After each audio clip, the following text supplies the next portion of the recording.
सरसि जनयने सरोजहस्ते धवलतरां त्रिकगन्धमाल्य शोभे भगवति हरिवल्लभे मनोज्ञे त्रिभुवनभूतिकरि प्रसीद मह्यम्. చక్కగా ప్రతిరోజు కూడా అమ్మవారి వైభవాన్ని తెలియజేసుకుంటూ అందరము కూడా శ్రీ సూక్తం చదువుకుంటున్నాం. అయితే ఆ శ్రీ సూక్తం గురించి ఇక్కడ ప్రతిరోజు శ్రీ సూక్తం యొక్క విశిష్టత,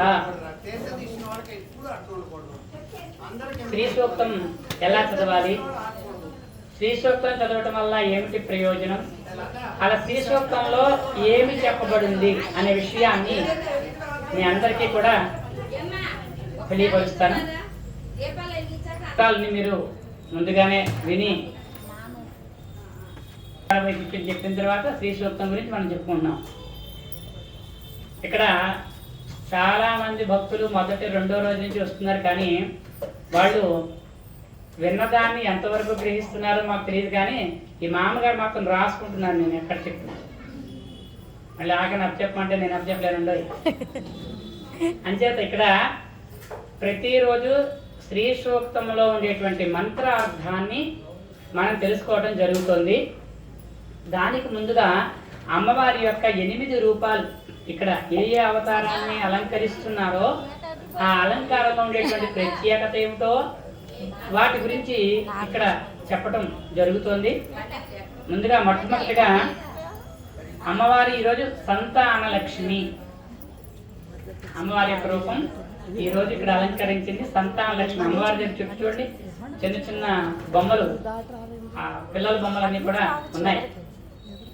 ఆ అమ్మవారి యొక్క విశిష్టమైనటువంటి ఆశీర్వచనం చేత వంశాభివృద్ధి కలగాలి అని, సంతానం అంటే వంశాభివృద్ధి అని, నెక్స్ట్ జనరేషన్ వాళ్ళు ఎటువంటి వాళ్ళై ఉండాలి, చక్కనైనటువంటి సద్బుద్ధిని కలిగి ఉండాలి, చక్కనైనటువంటి ఆచార సాంప్రదాయాల్ని పాటించేటువంటి వాళ్ళై ఉండాలి,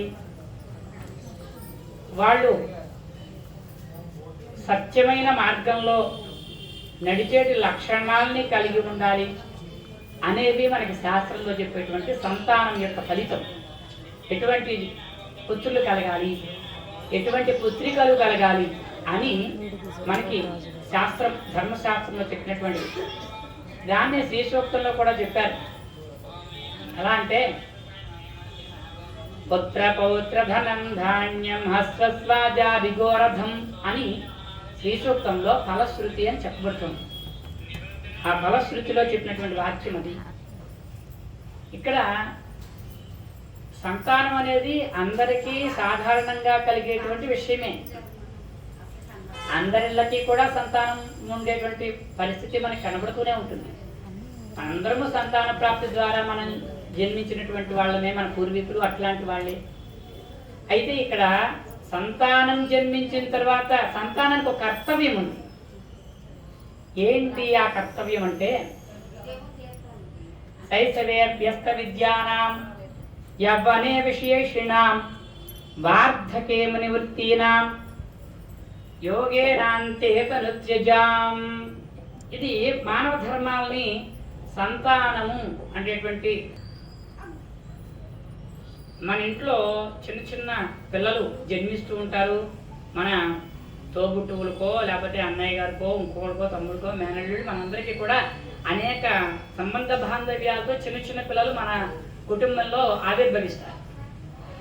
శైశవేభ్యస్త విద్యానాం, ఈ మాట విశ్వామిత్ర మహర్షిని దశరథుడు అడిగినటువంటి మాట ఇది. అది ధర్మశాస్త్రం. ఎందుకంటే ధర్మం అనేది అక్కడ ఆచరింపబడింది కనుక అదే శాస్త్రం. నీకు సంతానం జన్మిస్తుందయ్యా, ఆ సంతానం ఎటువంటి లక్షణాలని కలిగి ఉండాలి అనే విషయం పైన పుట్టినటువంటి సంతానం ఉంటుంది కదా, వాళ్ళు ఏం చేయాలంటే చిన్నప్పుడే ఎటువంటి మర్మము లేనటువంటి విద్య నేర్చుకోవాలి. అంటే ఇంకా ఆ విద్య ఎలా ఉండాలి అంటే ఆ విద్య పైన ఇంకో విద్య ఉండకూడదు. అంత విద్యని ఆర్జించేటువంటి ఆధారమైనటువంటి మేధస్సు కలిగి ఉండాలి. శైశవేభ్యస్త విద్యానాం. Present generation followed these words. వాళ్ళు ఏం ఫాలో చేయాలంటే ఖచ్చితమైనటువంటి విద్యని చిన్న వయసులోనే పూర్తి చేసుకోవాలి.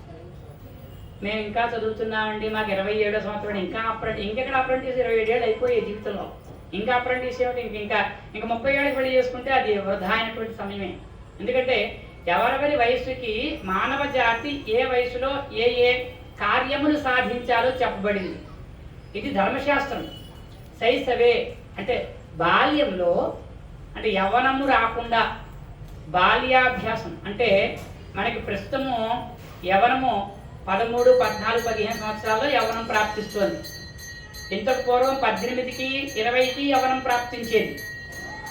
అప్పటికి విద్యంతా పూర్తయిపోయి శైశవే అభ్యస్త విద్యానం, ఎంత గ్రంథం అయితే ఉందో, ఎంత నేర్చుకోవాలో, ఏ వృత్తిలో ఏ విద్యని ఎంతవరకు అభ్యసించాలో పూర్ణంగా అభ్యసించేయాలి.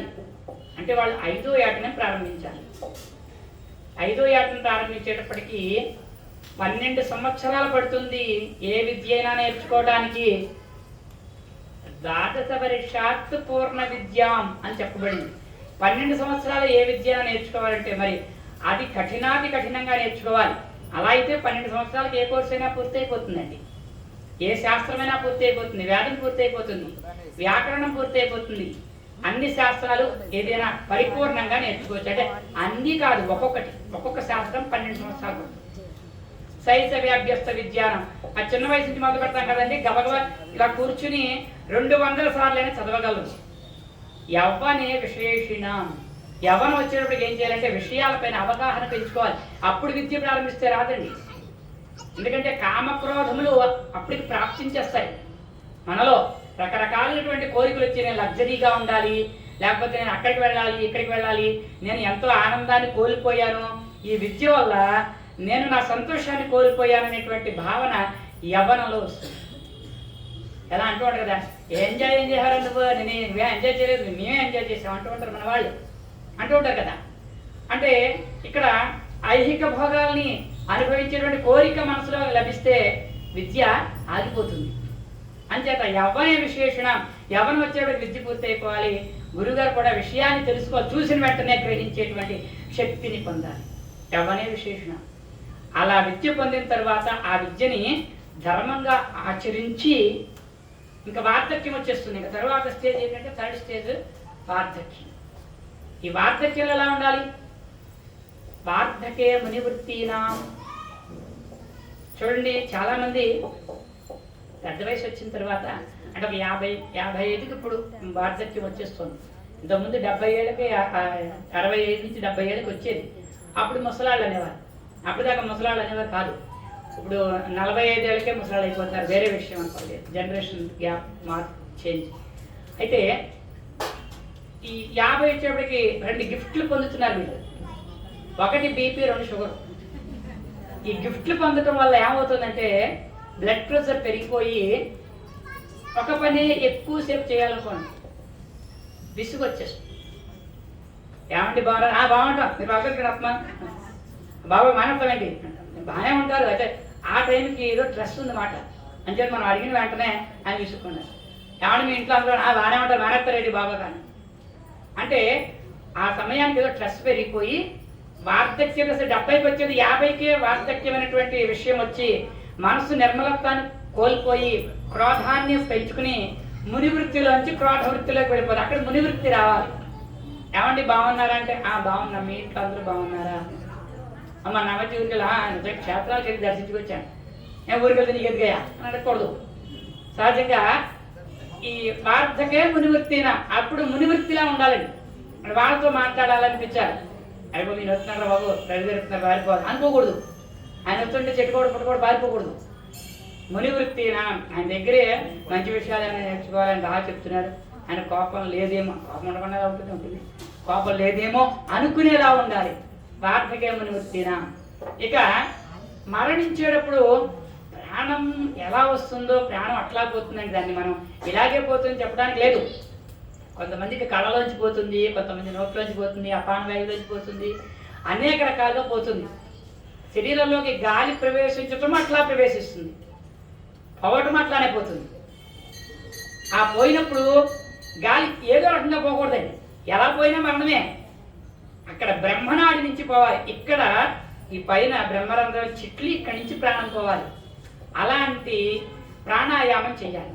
అలా చేసినప్పుడు మరణము కూడా సక్రమంగా ప్రాప్తిస్తుంది. అంచేతను ఈ 4 లక్షణాలు నీ రఘువంశానికి ఉండాలయ్యా అని విశ్వామిత్రుడు దశరథుడితో చెబితే దశరథుడు అలా రకంగా యజ్ఞం చేసి రామచంద్రమూర్తిని ఆయన పుత్రుడిగా ఆవిర్భవించారు. అందుకని అక్కడ 4 కుమారులు పుట్టారు. చూసారా ఇక్కడ? ఇది కూడా మనం గమనించాలి.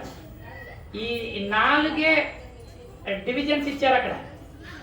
ఎందుకు 4 పుట్టారు అని నేను కొంచెం లోతుగా పరిశీలించాను.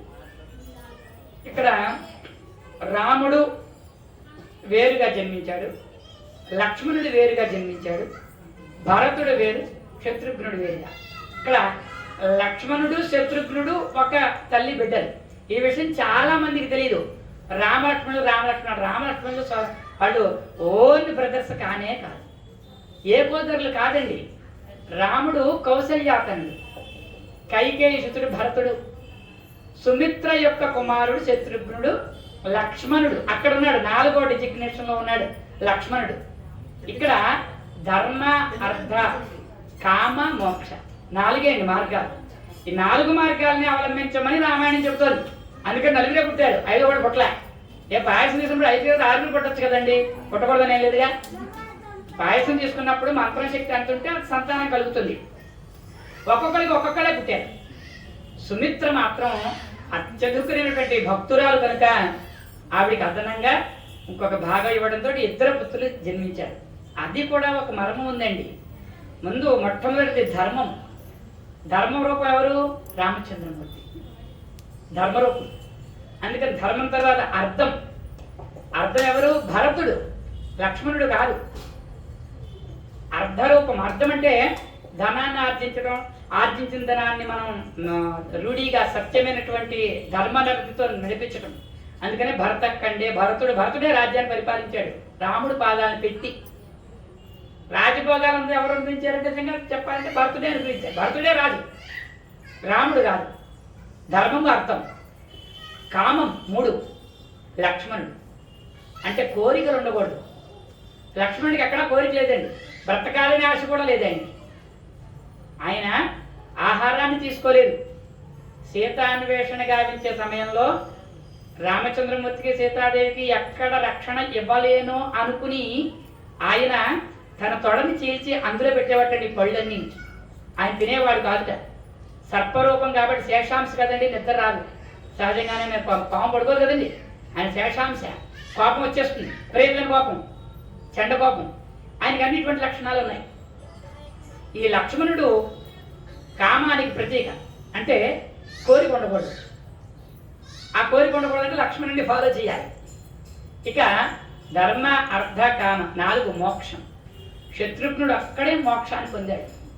మిగిలిన వాళ్ళు ఎవరు కూడా మోక్షాన్ని పొందలేదు. రాముడు భూమండలాన్ని విడిచి వెళ్ళిపోయాడు, భరతుడు అలాగే వెళ్ళిపోయాడు, లక్ష్మణుడు అలా వెళ్ళిపోయాడు. శత్రుఘ్నుడు మాత్రం తపోశక్తి చేత చక్ర రూపాన్ని ధరించి వెళ్ళాడు వైకుంఠానికి.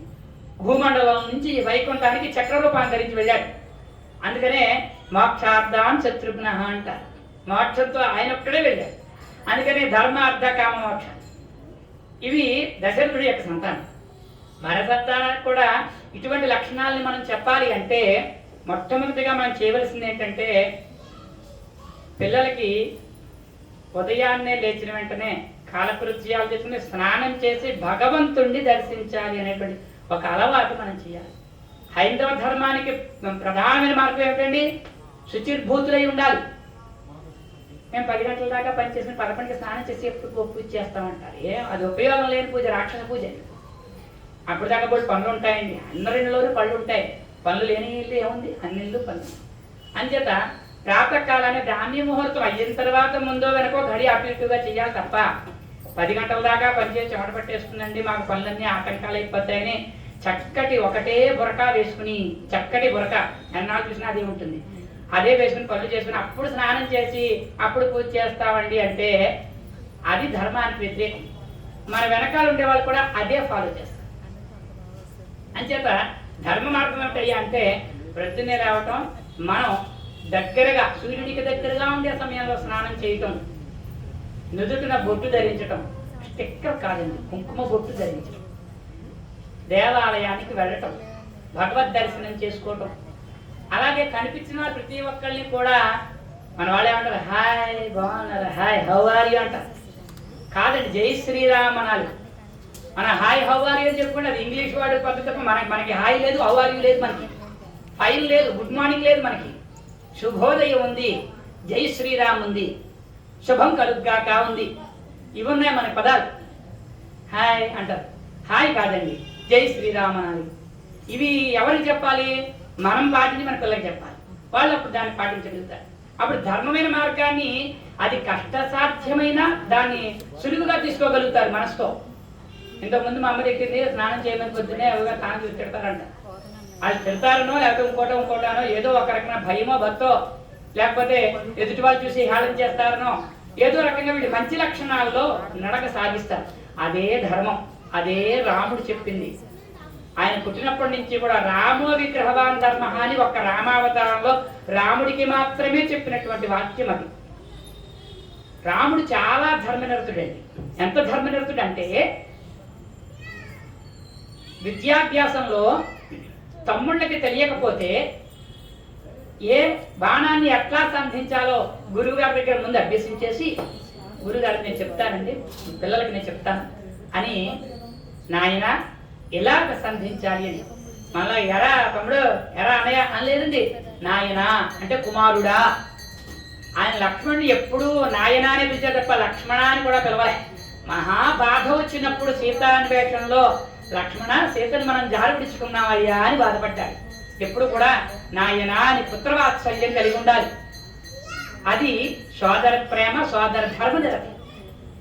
అలాగే లక్ష్మణుడు కూడా అన్నగారిలో తండ్రిని చూసుకున్నాడు. అలా ఉండాలి అన్నదమ్ముల అనుబంధం అని.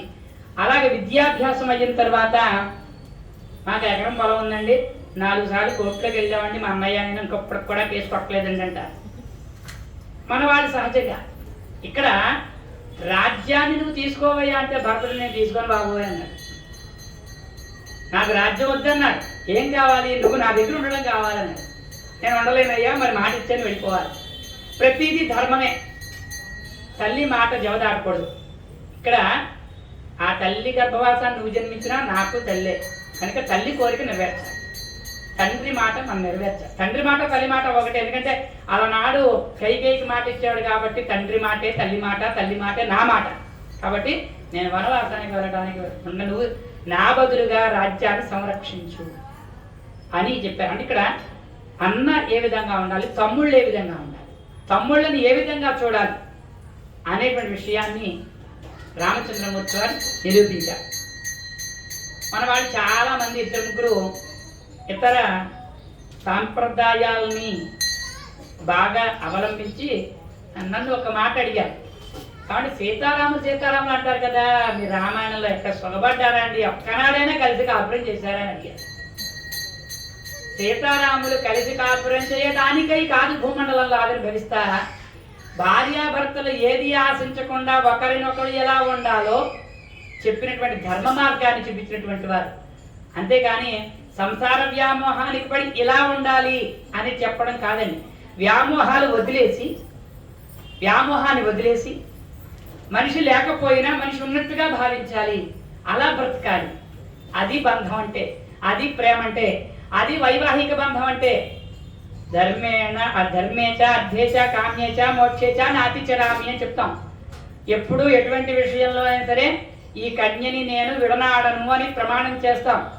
ఏదో నివారి కారణం చేత అక్కడ అపహరించబడింది, ఆయన వదలలేదు, అన్వేషిస్తూనే ఉన్నాడు. సీతాదేవిని ప్రతిరోజు తలుచుకుంటూనే ఉన్నాడు.